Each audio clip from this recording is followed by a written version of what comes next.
The brother of a Bradford County inmate who died after trying to commit suicide in jail is demanding answers from the sheriff's office. TV20's Jordan Markoff explains why sheriff's officials say they believe they're not at fault for this death. We're wanting answers, concrete answers. That is Stanley Lilly's request to the Bradford County Sheriff's Office after his sister, Elena Lilly, attempted to commit suicide in the jail, later dying in the hospital.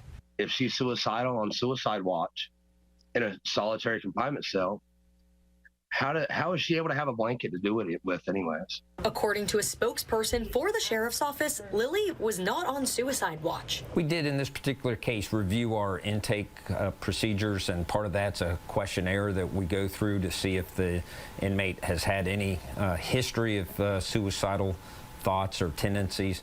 He says after doing that with Lilly, they did not have any reason to believe she was suicidal.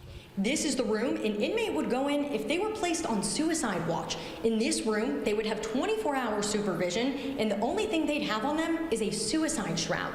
Because Smith says Lilly did not show any signs of needing to be on suicide watch, she did not go in this room. She was actually isolated in a cell because of a fight that she had had with another inmate, and that's why she was in this particular cell.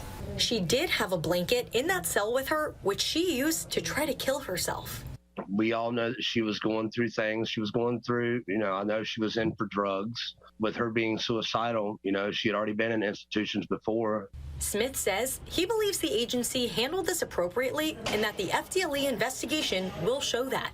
Reporting in Stark, Jordan Markoff, TV 20 News.